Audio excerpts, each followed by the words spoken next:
name is Carrie Hill, and I am a juvenile probation officer at Jefferson County Family Court. And I'm here to talk to you guys about different ways that you can recognize, rethink, and respond to victims of human trafficking, and what you can do as a student, as a faculty, as just a member of the community. So here we go. So what is human trafficking? The first definition is the definition when we're talking about adults. It's the use of force, fraud, or coercion for involuntary labor, debt bondage, or commercial sex. So when we're talking about adults, if investigators are investigating a case and they're going to make a case, they have to prove that there was force, fraud, or coercion that occurred in the situation. When we're talking about minors, and in the state of Alabama, that is anyone under the age of 19, you do not have to prove that. You don't have to prove force, fraud, or coercion. They are a victim, period. You don't have to prove those elements. This is modern-day slavery. It's a violation of human rights. This happens all over the world. A lot of times in human trafficking trainings, you will hear about the movie Taken. So I'm sure everybody has seen that, and there's several of them. But the original movie was about a college-age girl who goes overseas on a trip with her friend. When she gets there, she meets someone in the airport. He escorts her to the place where she is staying, and all of a sudden, people break into the home. She's hiding under the bed because they've already taken her friend, and they're ransacking the house. And she's hiding under the bed, and she calls her dad, who happens to be Liam Neeson, who happens to be like an ex-CIA agent, who then sets on this journey to find her. So at the end of the movie, you see her on a pedestal in the middle of a room full of rich men, and she's being auctioned off. That happens. That definitely happens, but that does not fully encompass what human trafficking is. That's the Hollywood version of human trafficking. Human trafficking happens in the United States. It's happening here in Alabama, and it's happening right here in the metro Birmingham area. I'm going to talk to you guys about what that looks like here today. We have excellent state laws against human trafficking. I'm going to touch on those briefly. I'm not a lawyer, so I'm going to present those as it is my understanding of them. It's also a federal crime. So I'll explain the difference between the two and how you distinguish those. This is based on the principles of supply and demand. If there was not a demand for it, there would be no need for a supply of it. There's some sick people out there. There are some people who pedophiles who want to have sex with children and minors, and there's a demand. So when we look at that, this industry is extremely profitable for traffickers. Right now, the number one illegal business in the country is drugs. It used to be that guns were number two. So when you think of drugs, you think of guns. Human trafficking has already overtaken guns. It is now the number two most profitable illegal business in the country, next to drugs. But let's think about this for a second. When we're talking about drugs, how many times can you sell a drug? Well, you can only sell it one time, and then you have to go through the procedure to get more product, put more people at risk, and you're more vulnerable by getting that product. How many times can you sell a person? You can sell a person over and over and over. For how long? Until they escape, until they are rescued, or until they die. The average lifespan of a victim is 7 years. They will die from overdose. They will die from assault. They will die from untreated STDs or medical conditions. They will die from suicide. And they will die from murder. So those are the reasons that they die, and their average lifespan is 7 years. So why human trafficking? It's all about the money. So because of what I do, I'm a juvenile probation officer, like I said. I deal with minors. I deal with children. So when I talk about children, I'm talking about anyone under the age of 19, because that is considered a child in the state of Alabama. So what is child sex trafficking? You can read the definition here, but what I want you to focus on is that Commercial Sex Act. Commercial sex, by definition, is the trade of sex for anything of value. It does not have to be money. It can be drugs. It can be a place to sleep. It can be food. It can be a dream. So that is what commercial sex is, the trade of sex for anything of value. So when we look at the laws, we're going to look at a special law called the Safe Harbor Law and what that means as far as children and minors when it comes to commercial sex. Here's some national statistics from the Guardian Group. The Guardian Group is a national organization who goes and does trainings all over the country and other parts of the world as well. You will see that the average age of entry into the sex trade is 15 years old. We say the average span of ages is between 11 and 15. Young men get started into this industry as early as 9 years old. And you'd see that 1 in 6 are under the age of 12 when they begin. I just had a victim placed out of state, and her exploitation started when she was 11 years old. I have another young lady just in the state of Alabama whose dad started selling her when she was 9. Our young men are victims at an early age. It starts as sexual abuse, and it turns into sexual exploitation. And yes, men are victims of human trafficking too. It is not just women and children. Men are just as vulnerable. 44% of victims report never being offered help in their life. I attribute that to the community not being aware, the law enforcement not being aware of what's really going on. They see this as someone who is just out on the street. They want to be out on the street. That's how they choose to live their life, and that's what they do. They're fast. That's not the case. And I'll be honest, that was my perception a few years ago. I really fell into this through having several kids who were in DHR custody, that's state custody, on my caseload, and they kept running away. And every time we would get them, they would just run right back, and having nowhere to go, just being on the street. So I thought, well, that's where they want to be. They're fast. That's where they've grown up. That's just what they want to do. But in hindsight, and what I came to find out was that these kids were actually victims of sexual exploitation. And we'll talk a little bit about the process of how that happens, but it's a grooming process, just like sexual abuse. There's a grooming process where the trafficker will gain their trust, and then the exploitation slowly starts, and then it's full-fledged. And this can happen over a span of a few days. It can happen over a few weeks, a few months. In today's technology and social media, it's happening more and more frequently in less amount of time. So it's only taking a matter of days to get our young people to trust them and getting them to do things for them.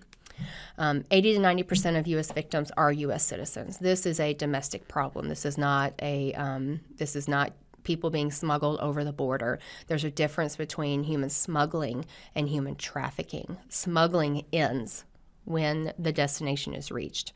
Trafficking does not end. It doesn't end. The estimated number of children at risk for trafficking would fill 1,300 school buses. That's a lot of kids. We have a lot of kids that are living on the street who are in the foster care system and who don't want to be there. And no matter how we as society view their parents for sexual abuse, physical abuse, neglect, no matter what we think about them, their kids will always see them as those are their parents, and they don't care. They're always going to love them. They're always going to want to be with them. So they don't want to be somewhere that's not with their family. So they'll continue to run away from foster home placements, residential facilities, to go back, even if it's to go back on the street, just to have some contact with their parents. 25% of victims report the average number of buyers seen per day when sold online is 10. And that's only 25% of victims that report that. So what do the other 75% say? Probably a higher number. 15% of law enforcement nationwide have had human trafficking training. I want you guys to think about that for a second. Only 15% of law enforcement, of police officers, who are trained to see when crimes are happening or when someone is a victim of something have been trained in what human trafficking really is. So there's a problem in itself. Law enforcement does not have the tools or the training to be able to recognize this. So when they see it, they think the girls are just choosing to do this. The girls want to be there, and they don't look twice at it. We're trying to change that. We have trained the entire Birmingham Police Department. We're now working on the entire Bessemer Police Department. Irondale and Hueytown have signed on to get their officers trained, and we're also going to start training the Jefferson County Sheriff's Department next month to provide these trainings. These are day-long trainings where we really talk about in depth, how does this start and what happens in the process. And we do focus on children in our training because what we want them to understand is how it starts. So when they see a victim who is 22 or 23, they're not just looking at a 23-year-old prostitute. They can actually, through their training, see that this probably started when that young woman was 13 years old or 14 years old, and it's just been a cycle of abuse that hasn't stopped. 80 to 90% of victims are women or children. The large majority of victims are women and children, but again, our young men and adult men all can fall victim to this. It doesn't matter what your gender is. You can fall victim to this. Less than 1% of victims are ever reported. These victims are taught not to say anything. They're taught that the only person they can trust is the one that is actually exploiting them. So they start to push their families away. They start to push any other service provider that might offer them help, they'll push them away. So what does that look like? It looks like a lot of attitude. It looks like somebody, a young woman cussing a police officer out or a best friend out and just saying, leave me alone. It's a lot like domestic violence. When the victims don't want anyone to really know what's going on in the situation and they're fearful, so they push everybody away. And that's another reason why we don't have a lot of good statistics, because the victims don't self-report, and we'll talk about a little bit about that. So who is vulnerable? Again, I'm talking about the kids, but we're going to talk a little bit about, college-age students as well. So runaway, homeless youth, and LGBTQ community. When a child is on runaway or they are homeless and in the street, these children do not have access to jobs. So they can't go to work and get a paycheck or make money in a legitimate way. So what happens is these kids in these small communities, they start having survival sex. Our young women are taught from a very early age that your body is worth something. The media, movies, music, everybody objectifies women. We use women's bodies to sell a hamburger. So women are taught very, very early on that your body is worth something, and you can use it to get what you want. Our young men are taught from an early age, don't cry, don't talk about it, be a man up. So they don't talk about things that are happening in the home. They don't talk about sexual abuse. They definitely don't talk about sexual abuse. So that kind of fosters this vulnerability for them later in life to fall victim to this. So that survival sex quickly turns into an exploitation situation because someone is watching them. There are people in all over the community, traffickers. They have people that are looking and scouting and recruiting new young men and women to be a part of what's called a stable, and that's all the men and women that belong to one trafficker. It quickly turns into an exploitation situation where they say, hey, you can make a lot more money if you let me run this for you. And then it's you're not getting anything, you're barely being taken care of, but the trafficker is getting all this money. The displaced or the homeless, same thing.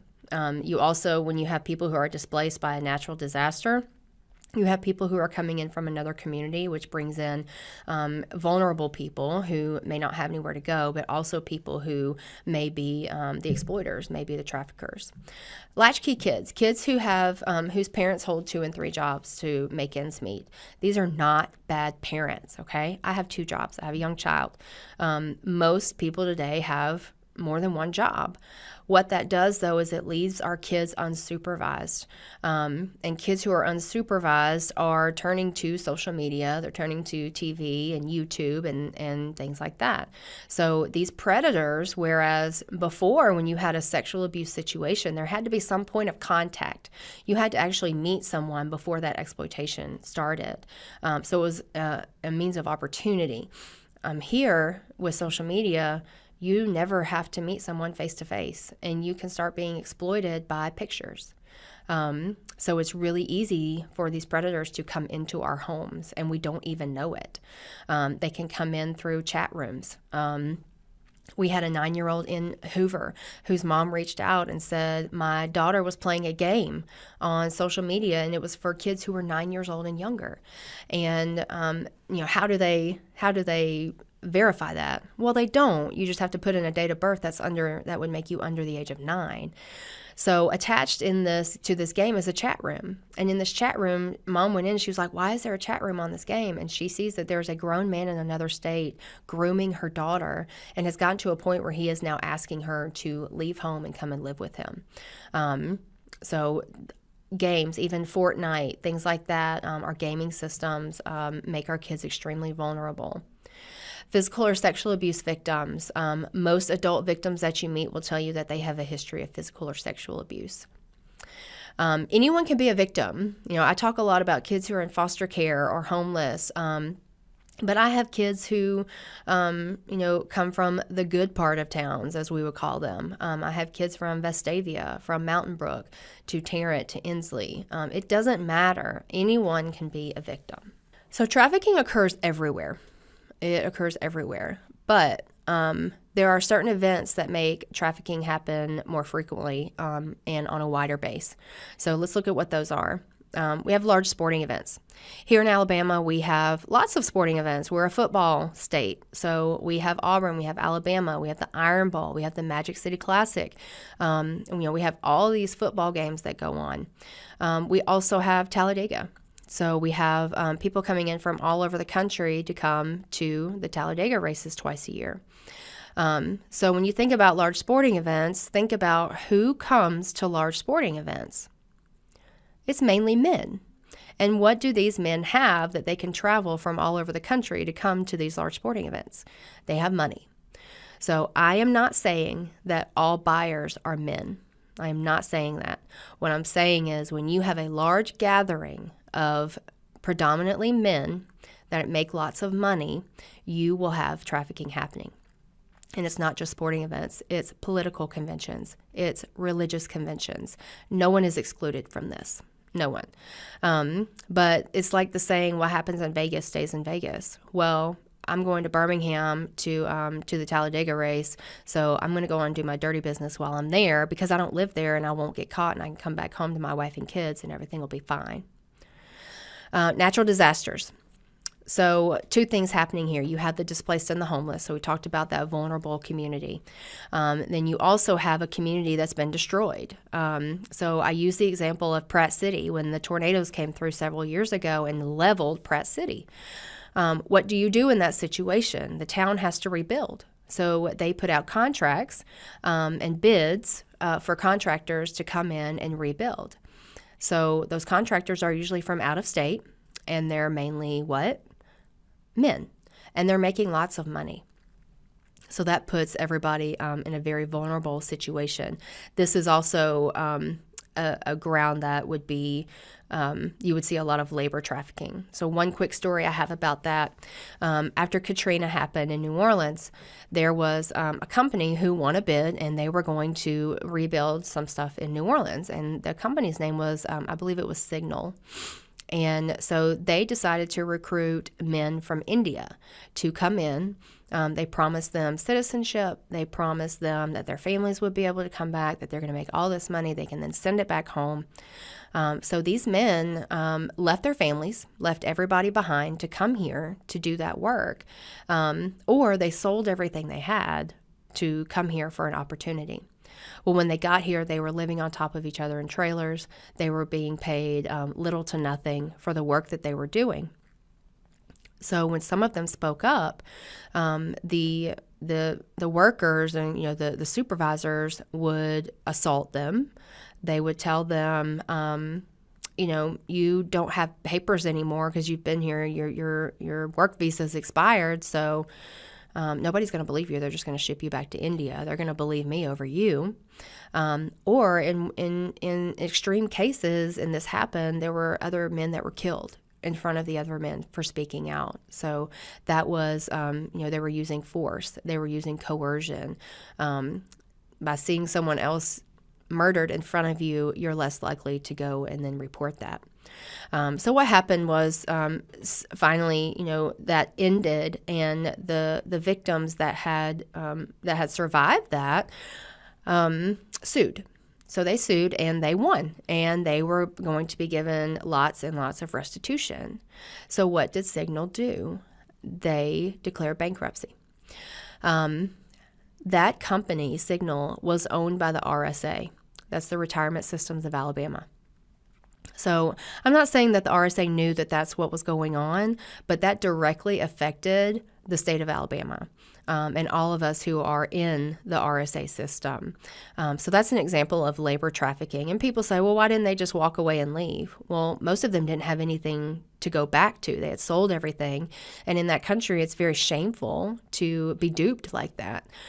So they didn't want to return. And then others didn't have any documentation. It was taken from them. So they really couldn't leave or go anywhere. So where else does this occur? This happens where kids hang out and at schools. We have kids who are involved in this lifestyle who are sent back to school to then recruit their friends to come back. This can happen by inviting a few kids to a party. They start drinking, something slipped in their drink. The next morning, they're unsure of what happened, but they're shown videos of things that they have done while they are there.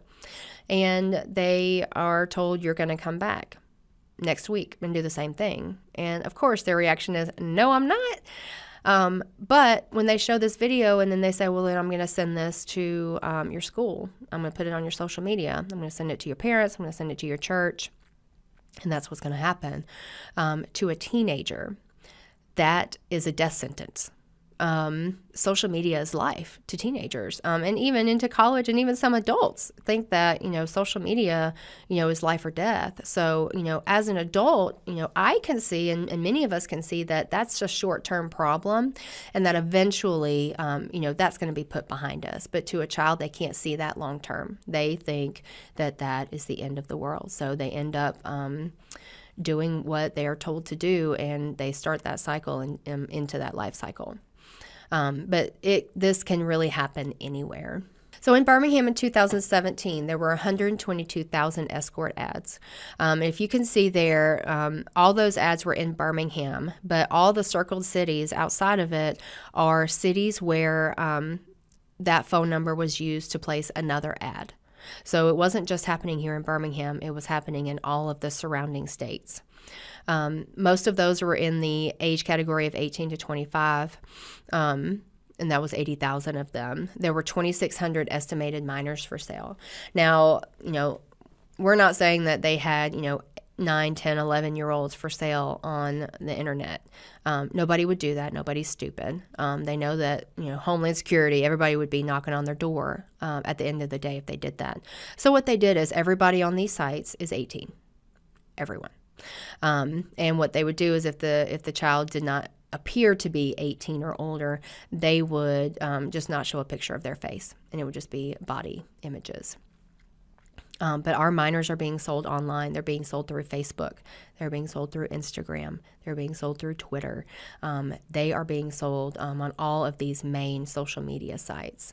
One of our Homeland Security partners estimated, with some help from the UAB crime lab here, that there are, they were able to identify however many phone numbers that were different people.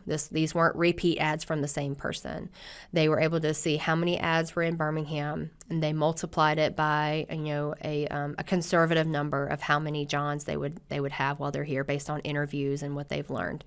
And so they have estimated that in the metro area, human trafficking is a $110 million industry. $110 million just in the Birmingham metro area. The city of Atlanta is a $210 million industry. And we're going to talk about that in just a second. So where does this occur in the state? It happens everywhere. We have lots of, 5 major interstates that run through our state. So on the ground, it's pretty safe to say you can get anywhere. Well, there are circuits to human trafficking. There are in-state circuits. There are out-of-state circuits. We are a part of the Southeast Circuit. So that is exactly what it sounds like. It's all the Southeast states. The hub for the Southeast Circuit is Atlanta. And that's why I mentioned that they are a $210 million industry in the city of Atlanta for human trafficking. It became the hub because of the international airport. Think about this. Someone can fly from anywhere in the world. They can fly into the Atlanta airport for a 2 o'clock business meeting. They can have sex with a minor or a woman or a man at 5 o'clock and be back on a flight home by 8 o'clock. So it's a crime of opportunity. They're only here for a short time and then they're right back out. So it's also hard to track this crime because it's not out in the open. This is happening. It's being disguised as something that it's not. What we are seeing is that, in Atlanta, this has been a problem so long that they're doing something about it. Everyone's trained. Everyone knows what human trafficking is. There are posters up. There's billboards up. The airport's trained. Hotels are trained. Law enforcement is trained. School, everybody knows what it is. So it's getting a little bit harder to get away with it there. So what we're seeing is, you think $210 million in Atlanta and now $110 million in the Birmingham metro area. That hub is slowly starting to move towards Birmingham. In some studies that were done through our fusion centers, it was noted that we were seen as a safe haven. The state of Alabama was seen as a safe haven. So what does that mean? That means that anyone who needed to lay low or anyone who needed to do the human trafficking industry could go to Alabama because they weren't being detected. It was easy to get away with it. That should really tick some people off. I use that when I train law enforcement because they specifically said your law enforcement doesn't know what they're looking at. So they think it's something else and they don't bother us. So that's why we're doing all these trainings. Here's the heat map. And this heat map was from 2017 of all the calls that came in to the National Human Trafficking Resource Center. That is a national hotline, and I'll give you that phone number at the end. It's on the slides. But you can see, our major cities are lit up, but also there's smaller towns that are lit up. The young lady I told you about whose dad started selling her when she was 9, she was from Walker County. I had another young lady from Etowah County, so from Gadsden. It doesn't just happen in these major cities. And oftentimes what's happening in other places is familial trafficking. We cannot exclude that. There are parents who are selling their children, like I just said. They will sell them for drugs, to feed a drug habit. They will sell them in lieu of the rent, so they don't have to pay the rent money. They will sell them for anything. So who is the trafficker in this situation? I'll go ahead and tell you that they all are. They have all been charged with human trafficking. So you see, it does not matter. Young, old, black, white, male, female. It doesn't matter. Anyone can be a trafficker. Even, a well-to-do businessman who is on the board of the church and on the PTA, that person can be a trafficker. It does not exclude anyone. So what are the signs to look for? Again, this is geared more towards our kids, but it can also be used, for college students. So when a child is in DHR custody or they have DHR involvement, and DHR is the state custody, it's our Department of Human Resources, Child Protective Services, that puts them at risk. Because they don't have 2 parents that are watching them. They have a social worker who has 40 other kids that they're trying to keep up with. Anyone with a history of sexual or physical abuse. If those things are not addressed and not properly treated to start the healing process, those start to manifest. They have a skewed version of what sex is and what sex means. Anyone with a substance abuse issue. Once you have a substance abuse issue, if you can't get the drug that you need, you will do just about anything to get it. And that quickly turns into an exploitation situation. Most victims are tattooed or they have a branding. It used to be that was a barcode, so literally someone's property, right? They've come away from that. It's a lot more like gang tattoos now. So you'll have king and queen, lots of dollar signs, money. And if the trafficker's name is, say, Spider, all of the girls or young men in his stable will have some form of a spider tattoo on them. So look for those things. And you could even ask, hey, where did you get that tattoo? Because they may tell you Colorado. How did a 15-year-old kid get all the way to Colorado if he's in DHR custody? Well, that's something to ask. So they will have brandings. They'll also have unexplained clothing, shoes, jewelry, cell phones, etc. And this is for high school, college, anyone. If any of your friends, any of the people you work with, anything, all of a sudden start changing their clothing style, they're having all this money and all these clothes, and it's unexplained, like they work at Chick-fil-A and they have all this stuff, something's not right there. So look for those signs. Also, kids who are chronic runaways, homeless youth, ICJ runaways, that's a court term. As interstate compact, that means out-of-state runaways. Truancy, kids who are gone from school for weeks at a time. A lot of our kids go to school every single day, but they're recruiting in the schools, and that's why they're there.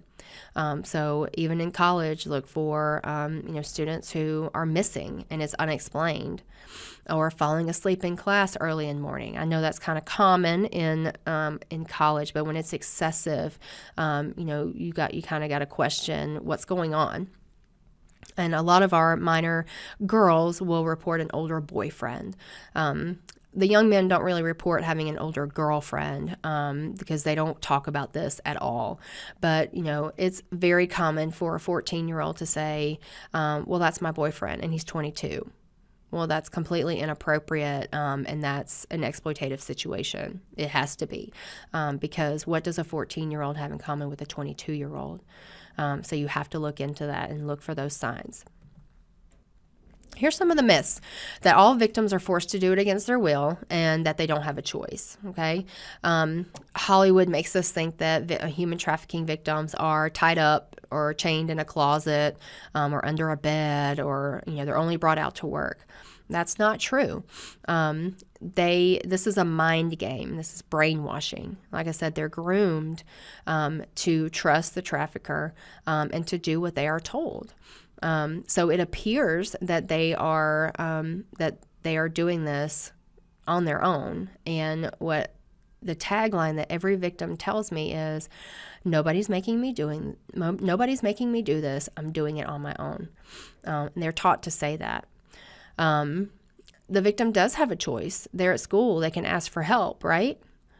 Well, when you've been groomed not to reach out and not to trust anyone and don't tell anyone, or I'm going to get your little sister involved in this, is that really a choice? It appears that they don't have a choice, but they do. But the mind game doesn't allow them to make the choice. If the victim consents, it voids the crime. That's not true. That's not true for adults or victims, or minors, and that the victim will ask for help. I think I've mentioned already that victims do not self-disclose. They're not going to tell you what's going on. They're going to deny it, and they're going to make it seem like it's something else. I have very rarely had a victim who has said, this is happening to me and I need some help, because they're trained not to do that.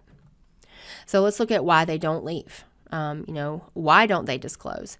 The pimp has, they're really good at what they do. And I read something somewhere one day where they compared traffickers to serial killers. Like that's the mentality that they have. So they will make that person dependent on them. So in a substance abuse situation, especially drugs like heroin, where you need enough to not go through withdrawals, they will make them dependent on them. And they'll say, hey, I've got the heroin right here. This is all you have to do. just go bring in this amount of money or have this many dates and I'll give it to you. So they're dependent on them to not go through withdrawals. They may force the victim to commit a crime. That's where I get involved. That's what I was seeing. I was seeing a lot of kids who were coming in with criminal charges, but when you really break it down and see what was going on, they're not really, they're not bad kids, and they're not really doing these things because they're bad. They're doing these things because someone else was facilitating it. And they'll move them around a lot. So, and breaking ties with her support system. She'll be afraid to leave him. Even those that are we're going to talk about the different kinds of pimps in a minute. Even the Romeo pimps who use, love and buying things and things like that, they will turn violent. So they'll threaten her, they'll threaten the family, and they'll make it known that, when you leave me, you're not going to have anything that you have. You won't have any money. You won't have anywhere to live. So you need me. Making her doubt her sanity.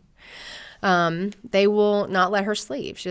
Every victim, every single one that I have encountered has also told me, I'm tired. I'm just tired. They're tired from the lifestyle, and they're literally tired because they don't get to sleep very much. They're constantly telling her, that you're worthless. Nobody's going to want you. Nobody else is going to take care of you. You're not going to be able to have a normal life after this. So they start to believe that, again, much like a domestic violence relationship or an emotionally abusive relationship.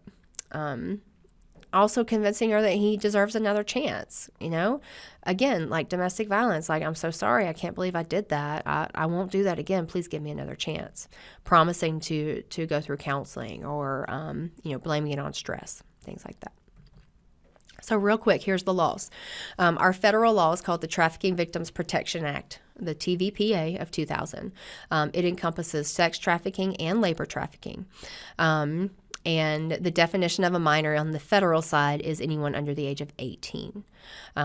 So what makes it a federal case? You have to prove that there was something that happened out of state. So it's pretty easy to do in these cases because you have cell phones, you have the internet, you have condoms, you have lube, you have all of these things that are most of which are manufactured out of state. So it's called interstate commerce. I have to prove that something happened across state lines, and it can be a federal case. Our state trafficking laws are some of the best in the country. Our government decided that this was up there with murder. So it is a Class A felony. That's the highest felony that you can have in the state of Alabama. So Class A human trafficking is for the traffickers and the exploiters, and those who are actually facilitating the crime. Class B, which is in the second degree, is for those who are benefiting from it, for those who are turning a blind eye to it. So I would say a hotel clerk who knows what's going on in the room and takes a 20 every time a John comes in, they're benefiting from the crime that's taking place. Even though they're not facilitating it, they're benefiting from it. Another example of that would be a mom who suggests to her daughter that she start prostituting. Well, a child can't be a prostitute, so it's exploitation, and that child brings drugs home, and mom and child do the drugs together. That mom is benefiting from that illegal activity that's going on, that exploitation. So she would be guilty of human trafficking in the second degree. Businesses can also fall into this. There have been 2 hotels seized in Tuscaloosa. The Safe Harbor Act says that, basically says, in a nutshell, there's no such thing as a child prostitute. Any child that engages in commercial sex is a victim of human trafficking. They are not a prostitute. And that is something that has changed, from previous laws. There are laws still stating that you can charge a child with prostitution on the books, but what this law is saying is you're not going to adjudicate them. So you're not going to find them true of prostitution because they're not a prostitute, they're a victim. And it gives some specific jurisdiction to the family court where I'm at to try to intervene in these situations. Labor trafficking, real quick, I don't talk about it a lot because I personally don't see it a lot, but it's that situation that I talked about, with the Hurricane Katrina and Signal. they're forced to live where they work. They're not getting really a paycheck, long hours, bad conditions. There's coercion, threats, and violence. They can't choose to go to another job. Remember, they were recruited by saying that you're going to make all this money, be able to bring your family back. So there's false promises there. This is used a lot on farms, in the agricultural community, so farms and factories, and it's used a lot for undocumented persons, people who don't have proper documentation to be in the country. They are particularly targeted in this area because they think it's easier to get them to comply. And I will interject here that Homeland Security, you'll see some of the numbers, and some of them actually say ICE in the number. Homeland Security will not deport a victim of human trafficking. They will actually work to help the victim get citizenship. There are several different stages of that, and as long as they are cooperating in the situation, they will be able to stay here. They're not going to come in and just deport them, which is what the traffickers are telling them. So let's look at some of the terminology. The life, that's the life or the game. That is the life of human trafficking. Circuit, we talked about that. There's a Southeast Circuit. There's an in-state circuit. Stable, we talked about that. That's all the women that belong to one pimp. The girls will call their trafficker either daddy or their boyfriend. Wifey or wife-in-law, those are the other girls that are in the stable with them. A quota, of course, is how many dates they must have or how much money they must bring in. There are 3 different kinds of pimps. There's the gorilla pimp, who uses brute force. That's, kidnapping, dragging out from under the bed, chaining them up. Okay. There's the Romeo pimp, which is what we see when we're talking about minors a lot. They come in, they romanticize the relationship like it's going to be so great. They buy them things, they take them places, and then all of a sudden it's, that stuff wasn't free. You need to pay me back for that stuff, and this is how you're going to do it. And the next thing you know, she's at a truck stop. A CEO pimp. The one that I use in this example is R. Kelly. R. Kelly is has been charged by Homeland Security with human trafficking. He sold a dream. So he was in a position where he could have gotten young girls, ladies, men, he could have gotten them famous by dancing, by singing, and he used that power to then turn around and exploit them sexually. So that's an example of that, or somebody who says, oh, you could be a model.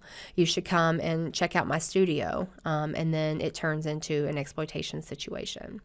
The bottom bitch, that is the girl that is the most trusted in the stable. She is pretty much second in command. She delivers the beatings. She sets up the dates. She hands out the drugs. She collects the money. She's also the most likely to die because to the pimp, she's disposable. And to all the other girls, they want to be her because she has some respect from the pimp. So she is the most likely to die. John and Jane, those are the buyers. So real quick, let's talk about a trauma-informed approach. If you ever have a training on trauma come across your path, please go. It is very enlightening to see how trauma unfolds in the mind and in behaviors. We expect people who have been sexually exploited, who have been sexually assaulted, to act a certain way, when in reality, the brain doesn't really allow that, and they actually react in a way that makes us not believe them. So they may not be crying or hysterical. They may be very matter of fact and be able to tell you kind of what happened. But go to trainings on trauma. If you or someone in your life you think is involved in this kind of situation, go slow. Don't just confront them and say, "Are you a victim of human trafficking?" Don't ever do that. Start to build trust with them. If you don't already have trust, start to build that. Give them space. Make sure they know that it's okay to talk to you about what's going on, and know that there is a trauma bond. This is Stockholm Syndrome. So don't go in saying that you're going to rescue them or that the pimp is a monster, because they're not going to listen to you, because that is not their perception. Make sure that they're heard. Don't focus on inconsistencies in the story. Eventually, they're going to get out what they need to get out to you, but don't say, well, that's not what you said last time. Make sure that, you can note the inconsistencies, but don't focus on them. And avoid challenging questions. We tell our officers, don't say, well, why didn't you just leave? Say, tell me about a time where you had an opportunity to leave. Create that sense. That's very trauma informed of, not a direct question, but, tell me about a time when you were able to walk away and what did you do? And always remember, especially when you have a potential victim in front of you just giving you attitude, that is their wall, and they want you to go away because they don't want to talk about it. So it's never what's wrong with you, which is what we say to so many kids and adults who, have attitudes or things like that. It's not what's wrong with you. It's what happened to you. What happened to you for you to be right here having this attitude right now? So what we tell everyone is if you see something, say something. As cliche as that is, it's true. If you suspect that someone is a victim of trafficking, if it is a minor under the age of 19, it's child abuse. Human trafficking is child abuse. And we're going to talk about mandatory reporting on the next slide. But anyone who works with kids is a mandatory reporter. So you can call your county DHR, you can make an anonymous report, you just have to have some details, you have to have, a location, a name, and you can make a report. Let DHR go out and investigate it. If you have someone in front of you who is saying, I need some help, I am a victim and this is what's going on, if they're okay with it, call the local police department. Get an officer to come out and do a report. If it's a minor, also call DHR. In any case that you have, whether it's a suspicion or a confirmed, we are asking everyone to call the National Human Trafficking Hotline. That is simply so that we can start getting some statistics about who is calling and what is happening with these calls. So mandatory reporting, as I just said, is basically everybody. Anyone as far as, and this is just for minors, so anyone under the age of 19, they won't take a report on an 18-year-old, but anybody who works with kids in any capacity is a mandatory reporter. So if you suspect that there is child abuse going on or human trafficking, you have to call DHR. These are those hotline numbers. The Well House is here locally in the state. They serve adult victims, and they have a 24-hour hotline. Safe Harbor Youth Incorporated is located in North Alabama, and they work with kids as young as 16 to 24. So what can you do? In the last few minutes here, I want to talk about, we get asked this question a lot, like, this is such great information, like, now what? So we want you to resolve to take at least one action. Okay, here's some things you can do. Training is key. As we've talked about, lack of understanding by the community is one of the barriers that we have to identifying this problem. So if you understand it enough to identify it, then you'll know what to do. So ask somebody to do a training. Go back and tell your family about it. Go to your agency, your organization, your sorority, your club, your church, whatever it is. Go back and say, hey, I think we need a training on what human trafficking is. And I went to this training and it was great, right? And I think we need to do this. Like, we need to get more informed. So ask all these people. If you're a parent or if you are a teacher, go to the school and say, hey, we need to be looking at this and we need to understand what this is so that we know what to do when it's happening right here in our schools. Our medical community, we have trained at Grandview, at Brookwood, and several other hospitals in the area. We need our healthcare professionals to know what this is. A large majority of victims come in contact with healthcare professionals, and the signs aren't recognized. So a victim is never even asked if they need help. And that could be the one thing that they need, just somebody to recognize and acknowledge what's going on and just say, hey, if you need some help, here's a phone number, or you can come back here, or do you need some help? That could mean, life and death to somebody. After school, daycare, mentoring programs. We do a special half-day training for all child-serving agencies. That really talks about how to identify this and what to do. We train lawyers. At family court, we have lots of people who come in and say, hey, I want to know what this is. And on the law side, you may be a defense attorney and recognize, it'd be helpful to recognize if your client is actually a victim of trafficking, and that's really what led to the criminal activity. And if you know that, that's something you can take to the DA's office and say, hey, I think this is really what's going on. Can we work something out? We're also, we have allies within the DA's office, and we're working on trying to get a training in there for all of the local DAs and judges. We also train judges all over the state on what this is and what to look for. Go to your local police department and ask them if they have been trained in human trafficking, and tell them, hey, this is something I want you guys to do. Go to your mayor's office, your chamber of commerce. Ask them, has anybody done any of these things? The fire stations absolutely need to be trained in this. They're open 24 hours. They could actually serve as a safe haven for victims if they know what they're looking at. We tell parents, be vigilant about your children's social media accounts. I talked about the gaming. That's not just on social media. That's on, a PS4, an Xbox One. All those games where you can get on a chat room and talk to someone in another country, you need to be watching your kids and watching who's talking to them. I have a coworker who says sometimes he'll just sit down and put the earphones on and just listen to what they're saying, just to make sure that it's not anything dangerous. Watch for the warning signs that I have told you. In a situation, we had a UAB student actually reach out to us and say, hey, there's some weird stuff going on at Walmart on Lakeshore. There's this guy passing out flyers for a modeling agency, but he seems to be targeting younger females or females with young children. It might be nothing, but it could be something.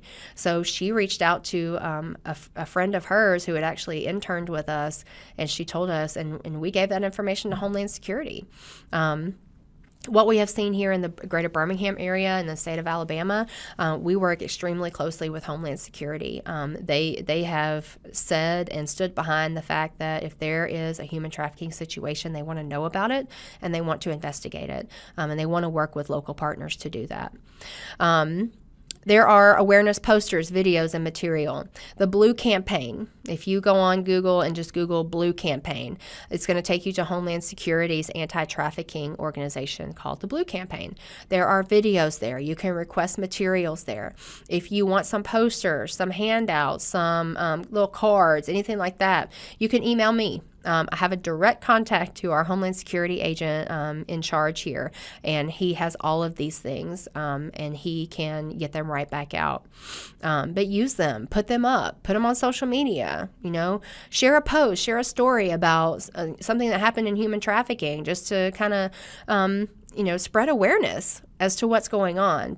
Just plant a seed with somebody to say, hey, this is something real, and it's not just something that happens in the movies. This is something that's happening down the street. I guarantee you this is something that's happening here on UAB's campus. So I am a part of and actually co-chair of the Child Trafficking Solutions Coalition, and we're a coalition of many, many agencies that are governmental and non-governmental nonprofit agencies who have come together, and we are working together to fight this problem. My co-chair is Jan Bell from the Children's Policy Council, and we work together with all of our partners to do these trainings, to try to push legislation through, and to come up with uniform response protocols with our law enforcement. We want them to know exactly what to do. The worst thing that we feel we can do is give you all this information and not tell you what to do. So that's why we gave you a few action steps there. But that's kind of our umbrella, is this coalition here, and anyone can be a part of this coalition, anyone. And we have claimed 2019, the year of the untrafficked child, and that's been our tagline all year, and we have made great strides just this year. We've been operating for about 3 years, and we just in the last few days, we're successfully able to get a minor child into an out-of-state placement.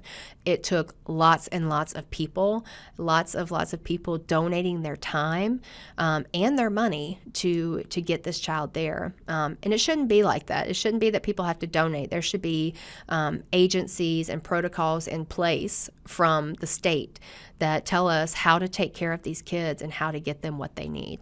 But that's just some of the things that we've been working on that we have accomplished this year. Again, my name is Carrie Hill, and I'm at Jefferson County Family Court. I am a juvenile probation officer. I'm also the Human-Trafficking Liaison. This is my cell phone number. This is my email.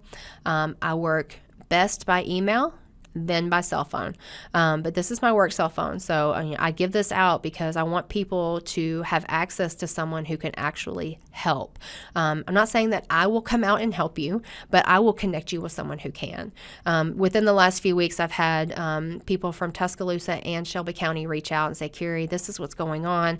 What do we do? And I immediately connected them with the people who could help them. So again, if you see something, say something. There are materials available. If you need some materials, email me, call me. We'll try to get those to you as soon as we can. So, and if you have any questions or you just want more training or anything like that, you can email me and we will set that up for you. All right. Thank you guys so much for attending this, and I hope you got something out of it. And again, go out and challenge people to understand what human trafficking really is, and to take an action step to fight this problem. Thanks.